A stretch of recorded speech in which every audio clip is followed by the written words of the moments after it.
Hello everyone. So last कुछ videos में हमने ईजेमार के बारे में प्लस आर्टिकल के बारे में समझा था। और ईजेमार से रिलेटेड मैं कुछ आपको बताना चाह रहा था, जो कि मैंने इस टॉपिक के बारे में ऑलरेडी बताया हुआ है कि ईजेमार का यूज़ कैसे किस प्रकार से होता है और किस सब्जेक्ट के साथ कौन सी हेल्पिंग वर्ब आएगी।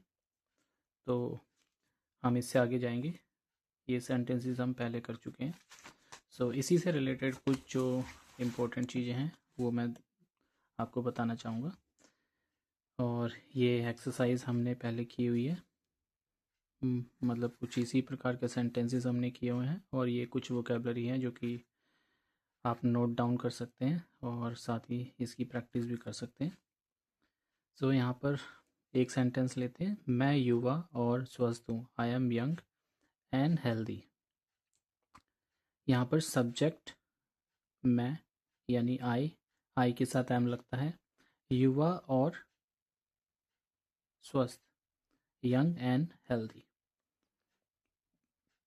इसी प्रकार से अगर सब्जेक्ट प्लूरल हो जाता यहाँ पर, तो यहाँ पर जैसे राम एंड आई, तो हम उसके साथ आर लगाते। आई के साथ सिर्फ एम लगता है और नेम के साथ इज लगता है, राइट। इसी सो ओके, तो हम अगला देखते हैं, तुम धनी और दयालु हो। You are rich and kind.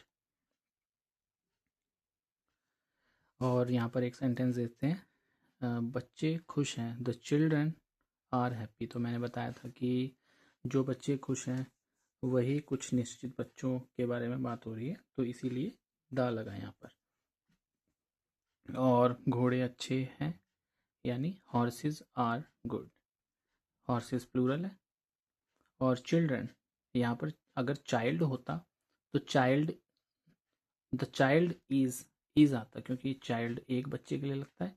यहाँ पर चिल्ड्रन है यानी एक से ज़्यादा बच्चे प्लूरल है, तो इसलिए आर लगा है। और यहाँ पर हॉर्सेस प्लूरल है तो आर लगा है।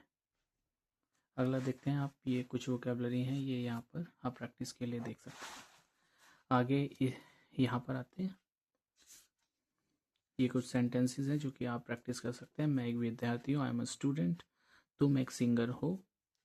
सेकंड, तुम एक सिंगर हो, यू आर अ सिंगर। आप एक डॉक्टर हैं, यू आर अ डॉक्टर। वह एक अभियंता है, अभियंता यानी इंजीनियर, तो सो he is an engineer.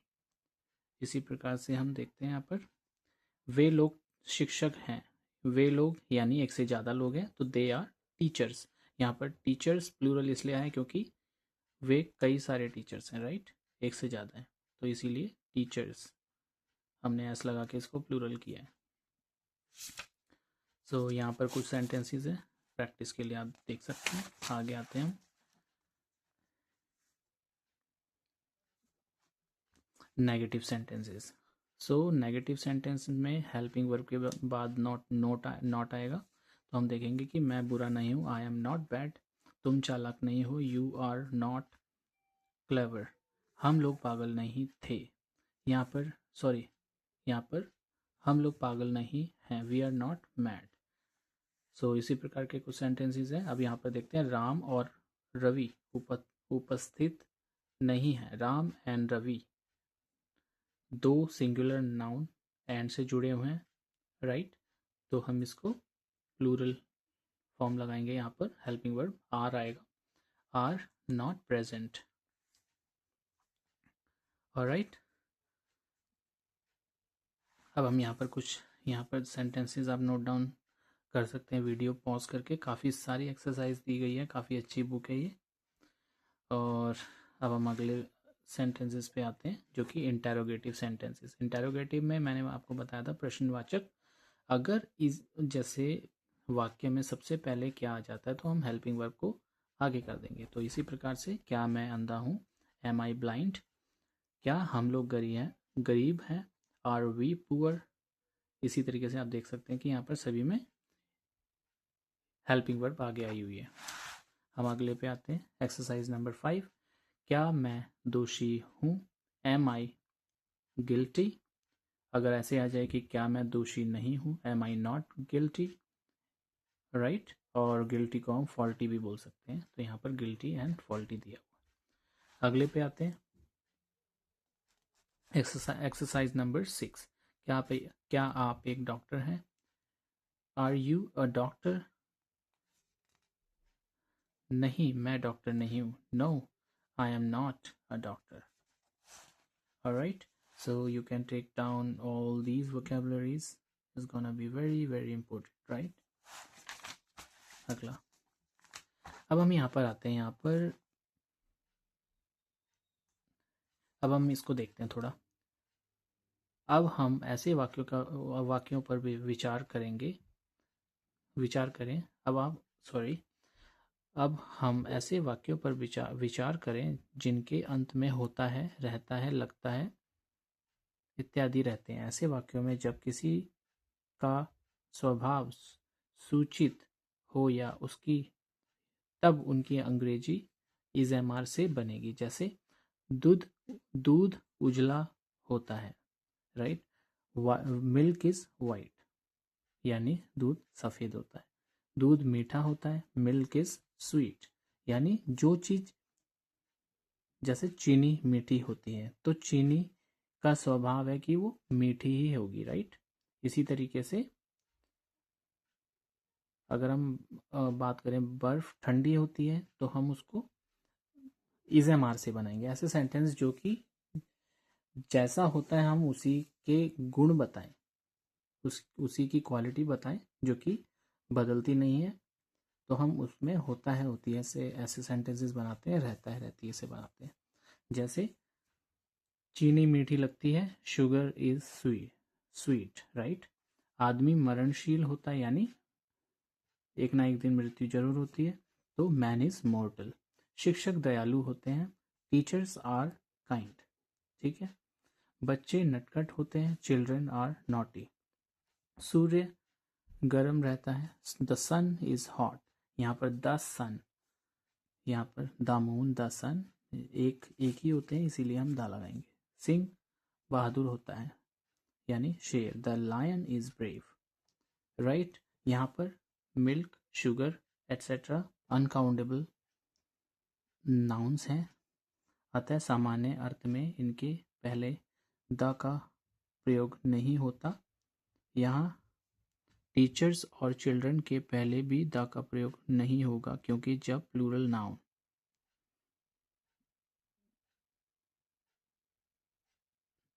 Noun से पूरी जाति का बोध होता है, तब उनके पहले द का प्रयोग नहीं होता।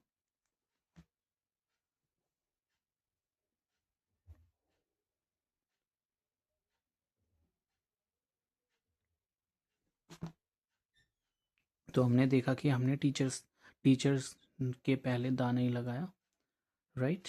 और इसी तरीके से हमने मैन के पहले भी दा नहीं लगाया, क्योंकि milk, sugar etcetera uncountable noun से आता है। सामान्य अर्थ में इनके पहले दा का प्रयोग नहीं होगा। और आप देख सकते हैं कि यहाँ टीचर्स और चिल्ड्रन के पहले भी दा का प्रयोग नहीं होगा, क्योंकि जब प्लूरल नाउन से पूरी जाति का बोध हो, तब इसके पहले दा का प्रयोग नहीं होगा। अब अगले कुछ सेंटेंसेस देख लेते हैं जो कि जिसमें होता है होती है, लगता है लगती है आते हैं, और इसकी प्रैक्टिस भी हम कर सकते हैं। हमारे पास सेंटेंसेस भी दिए हुए हैं। बर्फ़ ठंडी होती है, आइस इज कोल्ड, राइट। और दूध मीठा लगता है, मिल्क इज स्वीट। पानी उपयोगी होता है, वाटर इज यूजफुल, राइट। सो कोयला काला होता है, द कोल इज ब्लैक। चीनी मीठी होती है, आग गर्म होती है, फायर इज हॉट। इस तरीके से हम बोल सकते हैं। बच्चे नटखट होते हैं, बच्चों का स्वभाव नटखट होता है, इसीलिए हम we can say children are naughty, right. So ये वोकैबलरी है जो कि आप देख सकते हैं। फियरफुल डरावना, फियरसम इज ऑल्सो डरावना। साधु सेंट, नेक जेंटल, गुड वर्चुअस। फुर्तीला एक्टिव, परिश्रमी लेबोरियस, दयालु काइंड, मर्सीफुल। अब इसमें कुछ नेगेटिव सेंटेंसेस हैं जो कि हम जानते हैं सोना काला नहीं होता है, गोल्ड इज़ नॉट ब्लैक, जो कि होता है होती है। यहाँ पर आ रहा है माँ क्रूर नहीं होती है, हम मानते हैं कि mother is not cruel, right. So is am are के बाद नॉट आया है। अब अगले कुछ सेंटेंसेस देखते हैं जिसमें क्या साधु दयालु होते हैं, आर सेंट्स काइंड। यहाँ पर सेंट्स प्लूरल हो गया, राइट, इसीलिए आर लगाया। Are saints kind, right. क्या बच्चे बुरे होते हैं, आर चिल्ड्रन बैड। यहाँ पर बच्चे हैं प्लूरल, इसलिए इज एम आर को आगे किया गया। सांप वफादार नहीं होता है, स्नेक इज नॉट फेथफुल। तो हम इसी प्रकार से जो ये सेंटेंसेस की प्रैक्टिस कर सकते हैं। तो यहाँ पर हम इज एम आर फिनिश करते हैं। हमने देख लिया इज एम आर का यूज़ किस किस प्रकार से होता है, और होता है होती है भी इसी में हम यूज़ कर सकते हैं, राइट। सो इसकी हमें प्रैक्टिस काफ़ी करनी होगी। और जिनके लिए भी ये नया टॉपिक है और जिनको भी काफ़ी अच्छा लगा, तो प्लीज़ इस वीडियो को लाइक करें और सब्सक्राइब करें। Thank you so much guys.